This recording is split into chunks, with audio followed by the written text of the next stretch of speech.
ये तस्वीरें महाराष्ट्र की हैं। चारों तरफ बारिश और बाढ़ के हालात। महाराष्ट्र के पुणे और कोंकण क्षेत्रों में पिछले 3 दिनों में मूसलाधार बारिश और कुछ इलाकों में भूस्खलन की वजह से मरने वालों की संख्या बढ़कर 112 तक पहुंच गई है, जिसमें अकेले तटीय रायगढ़ जिले में 52 लोग शामिल हैं। ये जानकारी राज्य सरकार की तरफ से दी गई है। पश्चिमी महाराष्ट्र के सांगली जिले में 78,000 और कोल्हापुर जिले में 40,000 समेत 1.25 लाख से ज्यादा लोगों को सुरक्षित स्थानों पर पहुंचाया गया है।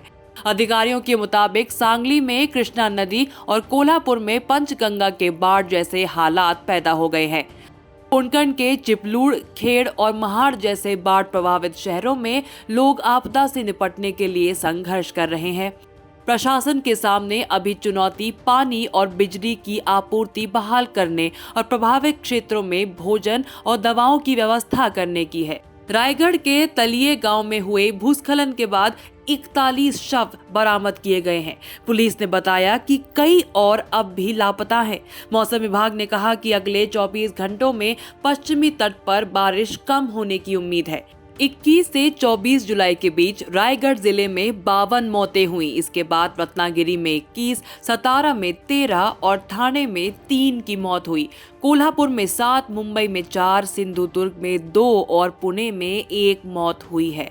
इन क्षेत्रों में कुल 99 लोग लापता हैं, जिनमें रायगढ़ में 53, सतारा में 27, रत्नागिरी में 14 और ठाणे में 3 और सिंधुदुर्ग और कोल्हापुर में 1-1 शख्स शामिल है। सतारा जिले में 3,000 से ज्यादा और रत्नागिरी में 100 से ज्यादा समेत हजारों मवेशी मारे गए हैं। एनडीआरएफ ने राज्य में बचाव कार्यों के लिए 34 टीमों को तैनात किया है। इसके अलावा स्थानीय प्रशासन और सेना की टीमें बचाव और राहत कार्य में लगी हुई हैं।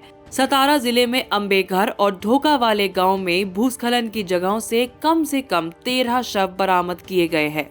राष्ट्रपति रामनाथ कोविंद ने महाराष्ट्र के राज्यपाल भगत सिंह कोश्यारी को फोन किया और राज्य में बारिश और बाढ़ के कारण जान माल के नुकसान पर चिंता जताई। डिप्टी सीएम अजीत पवार ने कहा कि पीड़ितों के परिजनों को 5-5 लाख रुपए की आर्थिक मदद दी जाएगी, जबकि केंद्र सरकार ने 2-2 लाख रुपए की घोषणा की।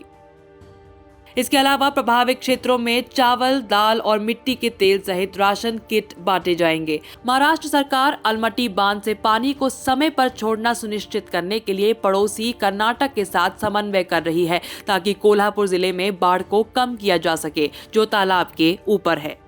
सीएम उद्धव ठाकरे ने कहा कि राज्य के कई हिस्सों में भूस्खलन घातक साबित हुआ है, इसलिए सरकार पहाड़ी इलाकों में रहने वाले लोगों को स्थायी रूप से स्थानांतरित करने की योजना लेकर आएगी। कुल मिलाकर महाराष्ट्र के मौजूदा हालात भयावह हैं। राहत की बात यह है कि मौसम विभाग ने आगे बारिश कम होने की संभावना जताई है, वरना हालात यही रहे तो आगे और भी मुश्किल बढ़ सकती है। न्यूज़ तक ब्यूरो।